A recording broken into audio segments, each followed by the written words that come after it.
பிரபஞ்ச உறவுகளுக்கு எனது பணிவான வணக்கங்கள்.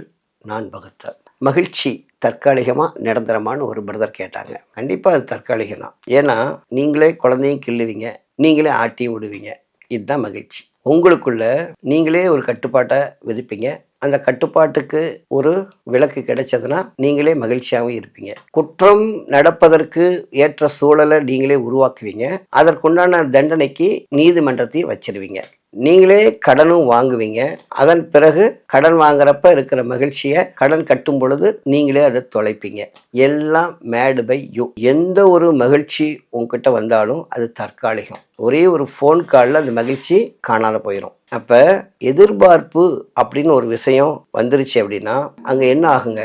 மகிழ்ச்சி தற்காலிகம் அப்படிங்கிறது நீங்கள் ஆழமாக தெரிஞ்சுக்குவீங்க. எந்த ஒரு மகிழ்ச்சியுமே நிரந்தர தீர்வை பெற்று தராது.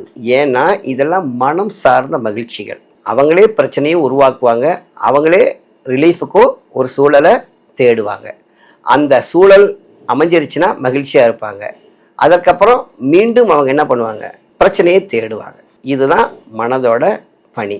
அப்போ மனதால் ஏற்படக்கூடிய எல்லா விஷயங்களும் எல்லா மகிழ்ச்சிகளும் தற்காலிகம் தான். உணர்வால் ஏற்படுகின்ற மகிழ்ச்சி ஆனந்தம்னு ஒன்று இருக்குது. அது முழுக்க முழுக்க நிரந்தர தீர்வை கொடுக்கக்கூடியது. மிக்க மகிழ்ச்சி. நன்றி.